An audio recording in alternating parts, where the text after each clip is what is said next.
Big tech is tracking you without your knowledge, but they're not tapping your camera and microphone. They're using hidden sensors you've probably never heard of. We're going to explain exactly how big tech is tracking you and explain the #1 way Androids are superior to iPhones when it comes to protecting your privacy. Yep, the first thing we're going to do is give you superpowers. Those superpowers are called developer options.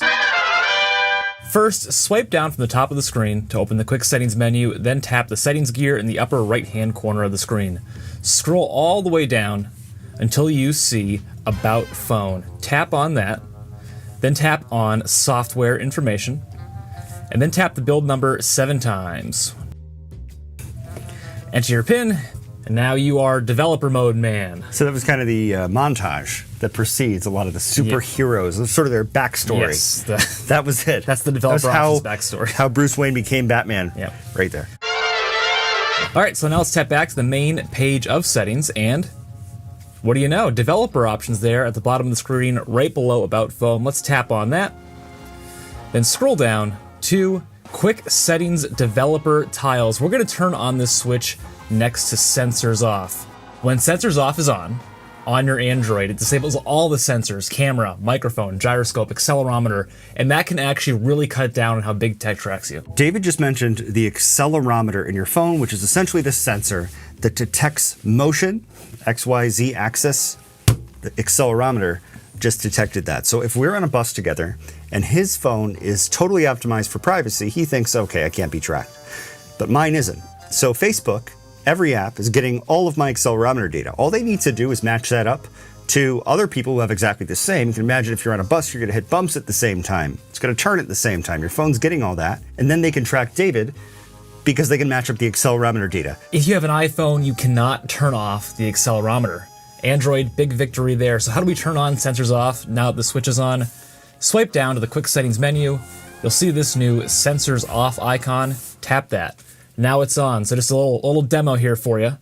If I go try to open the camera app, security policy prevents use of camera. Uh-oh. So you don't have to go back to that crazy menu in the Batcave every time you want to use this feature. You could just swipe down from the top and then tap the button and then go to camera.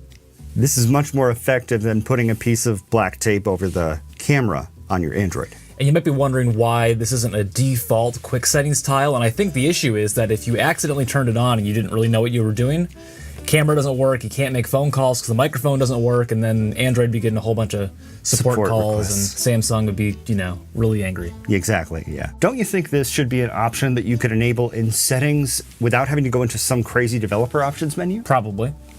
It's not like it's that developer-y of an option. Yep. I think a lot of people would like this. The truth is, big tech doesn't need to tap your microphone and camera. While they can use the accelerometer and gyroscope, they may also have access to things like your photos, your contacts, your text messages, your location, and you might not even remember giving them that access. We're going to put a stop to that. But before we do, if you can give this video a like, we'd really appreciate it. It helps us out a lot. Let's go into Permission Manager. Go back to the Settings app, quick Settings menu here. Tap on that settings gear, and then we're going to scroll up to Privacy. Right here in the middle of the screen, Permission Manager, tap on that. So body sensors, calendar, call log, camera. Which apps on your Android have access to these other apps and services and sensors? So let's take contacts, for instance. Does Amazon Shopping need access to all the contacts on your Android? Nuh-uh. Probably not. And then if you got a friend who has you saved as a contact and they give Amazon Shopping all of your contact information, well share this video with them. And they're a jerk. And tell them to turn it off. So we're going to tap Don't Allow. Contact permission can be useful for some social media apps at first. You join the platform, they say, import your contacts, we can find all your friends quickly. And I think, but after that initial setup process, come back in here, turn it off. So for example, Snapchat, I don't think so. Tap back to the Permission Manager. Next, let's tap on Location. Which apps do you want to have access to your location, and how often do you want them to have that access? Amazon Shopping? Definitely. Nope. Right now, Amazon Shopping has access all the time. That means all the time, even when you're not using the app. And that also means it has access to your battery all the time, and GPS is a big battery drainer. So getting these apps out of here will save you battery life. Yeah, also Google last access 11:52 a.m. This phone has just been sitting on the table for the past 3 hours as we were getting set up today. So tap in the location. Let's tap on Amazon Shopping. Location access for this app while using the app. I mean, maybe it's useful for you need your address to autofill or something. I don't know. I don't know either. But ask every time is usually a safe bet for most apps. And use precise location will also save battery life. If you turn that off, the less specific it is, the less battery it uses. Yeah, precise location. I mean, how precise does a Facebook location need to be, for example? Probably not very precise, but something like DoorDash or Uber. Yep. More precise. Yep, so let's turn off that switch for Amazon Shopping and just go through this list. I mean, the big one is allowed all the time. If it's anything else, you're probably okay, but just watch out for these apps under allowed all the time. Next, let's tap back to Permission Manager, scroll down, SMS. AKA text messages. Which apps do you want looking at your text messages? Well, for example here, we have Galaxy Wearable app. That has access to all my text messages. I don't have a Galaxy Wearable. Doesn't need access to all of my text messages. I don't think so. So we tap on that, just don't allow. Easy. But if you don't have one, why do you care? Why do you care? And you might be thinking, no, Samsung, Google, pretty reputable companies. But what happens if there's a data leak or there's a software issue and then maybe all the messages they have access to happen to get leaked? I don't know. Yeah, possible. That could happen. Also, you don't really know how they're using this data because they bury this whole and we can use it for marketing purposes and share it with other third party and our friends. And you agreed to that when you set up the phone the first time or something like that. So this is good. Yep. Let's step back to Permission Manager, and really what we recommend doing is just going into all of these different permissions and being really deliberate about what apps have access to what on your Android. The truth is that big tech companies don't need permission to access your location, your microphone, your camera all the time to track you. There are a lot of little bits of information they can collect and create a digital fingerprint about you and really focus in on you as an individual. You should follow all the steps in this video because it's going to sort of blur out that picture and remove a lot of the pieces. Right. So you become not Susie Green, you become some person that's in a very generic universal bucket who maybe they know likes cats, which is not as terrifying. Let's tap back to the main privacy page in settings and scroll down to Samsung Customization Service. Tap on that. Then we're going to scroll down here. Share your customization service data with Samsung so the ads and other marketing materials you get match your interests and activities. Nah. No. Now, this turns it off, but it doesn't erase the data that has been saved about you so far. So right up here, erase your data, tap on that. It may take up to 2 days for the request to be processed. They really want to milk those last 48 hours. But let's tap erase, verify it's you. So you got to verify it's yourself. It's difficult. You have to verify it's you to erase the advertising data. Tap send email. Verify that it's you. Of course they know it's you because they've been collecting all this information about you, but whatever. And for the record, we don't really check this email address, so feel free to email it, but we're not going to see anything. It's going to get ignored.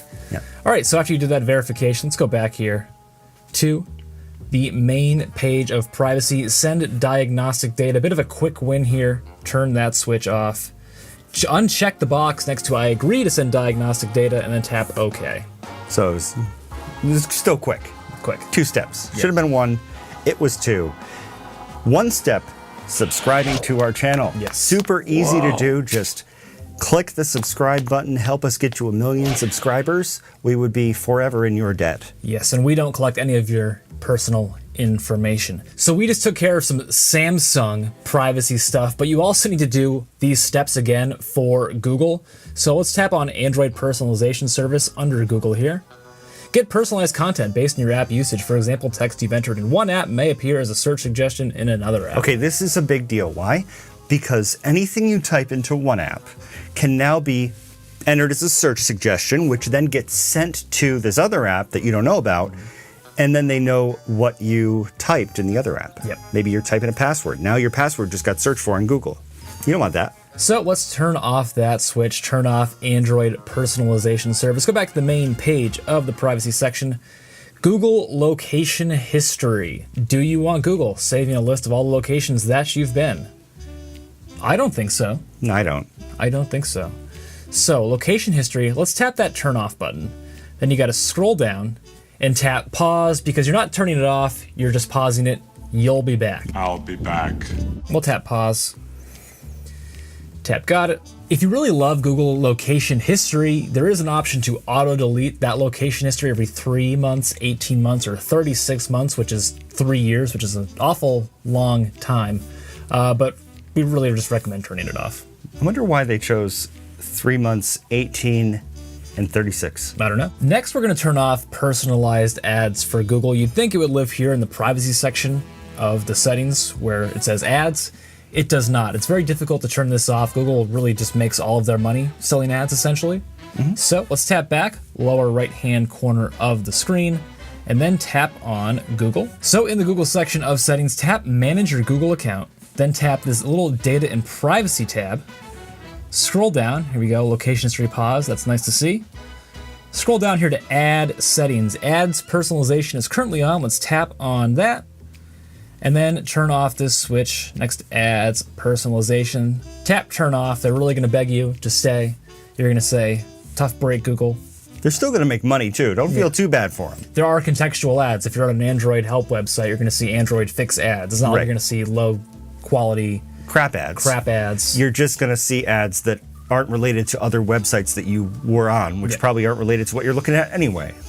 Yep, tap got it, lower right-hand corner of the screen. So that's really what you need to do. We've done a pretty good job of limiting Google. One more thing you really need to do. Tap back, lower right-hand corner of the screen, tap back again, keep going back to the main page of settings, tap on privacy, scroll down to usage and diagnostics, tap on that, turn off that switch. This can also use a little bit of cellular data if it's sending that data to Google over cellular as opposed to Wi-Fi, a little bit of a battery drain or two. Yeah. And unless they're paying you, yeah, you don't need to send this to them. Yeah, that's what you need to do to really cut down on Google and Samsung and big tech from collecting those little bits of information. Those are a lot of, quick little tips that add up to a lot. We've changed a lot on this Android. Surely we must be done by now. We're not done, and don't call me Shirley. There is another Android privacy setting that is so dangerous, your Android actually warns you against leaving it on. Wow. Curious. Let's tap back to the main page of settings using that little back button, lower right-hand corner of the screen. One above privacy is biometrics and security. And then we're going to tap on, after scrolling down, to install unknown apps. Tap on that. Which apps do you want to be able to download other apps on your Android without your permission? I'm just glad that these are all on by default. Yes, of course. Yeah, that's good. The concern here is that a third-party app downloads another app, that app has malware, infects your phone, you get spied on, your phone gets hacked, a lot of bad things can happen. It could be a chain reaction too, where it installs a bad app, which installs a bad app, installs a bad app. Kind of a critical mass problem, like in a nuclear reactor, and the whole thing explodes. It's like the Borg, and they planted the sleep command. Installing apps from the source may put your phone and data at risk. I think that's correct. So, what we recommend doing, turn it off for everything and see which apps need to install third-party apps on your Android, and then at that time you can grant them access if you feel like that app's important. Or you can go and download the app yourself from the App Store. Yes. Or the Google Play Store, where the hell it's called. So it's not very interesting to watch me turn off all these switches. Let's just pretend I turned them all off. It's not just sketchy apps having access to download other apps you need to worry about. Did you know that there may be some more reputable apps that could have total admin control over your phone to the point where they could erase all the data on your phone? Ugh, dear Lord, how do we turn that off? Let's go back to the main page of biometrics and security. One below install unknown apps is other security settings. Then we're going to tap on device admin apps. These are the apps with admin access on your Android. So right now, if I tap on find my device, it has the ability to erase all data, change the lock screen, lock the screen, and disable some lock features. You may be thinking, that sounds important to leave on. That's find what my I was device. Yeah. Well, I've got news for you. An Android Police article has a pretty good summary of why you don't need to leave this on. Google tells us that the setting is effectively a throwback, only required on devices running Android 9, that's Pie, and below for it to get access to system-level APIs required to wipe or lock it. So if you don't want an app or function to have admin access, just tap that deactivate button. First, look for any sketchy apps that may have somehow gotten admin access. Pretty unlikely. But you should also be concerned about the bigger names, because what happens if there's a software glitch or there's a hack, and somebody who's not Samsung, who's not Microsoft, gets access to these features and just takes the admin control and wipes everything on your phone. Let's say you have Outlook for work. Maybe you gave your work access to be able to set up your email accounts, but you also gave them access here to be able to delete your device. And you don't want John, the administrator, who you rejected 7 times because he's kind of a creep, to then just delete your phone. Yep. So be careful with these admin apps. See what they have access to actually do on your Android. A lot of the time, it's just locking and unlocking the screen, but be careful with that. If you enjoyed this video, consider joining this channel with all these fine folks whose names are currently scrolling down the screen. Joining helps us create videos like this. We appreciate it, and also gives you the ability to talk to us in our Discord channel. So please join. Lots of great perks. Ultimately, you should be the one in control of your Android. You're the admin. You're the one who installs apps and gets to use the microphone and camera. Don't let these big tech companies spy on you. And make sure to share this video with your friends. As we mentioned a lot of different times in this video, setting it up on just your phone often is not enough to at least start preventing Google and Samsung from It's vestigial. I have one question. What the heck does vestigial mean? Vestigial, like vestigial structure. So like I think the tailbone, wisdom teeth, they used to have a function. They no longer have a function. Like an appendix. Yes.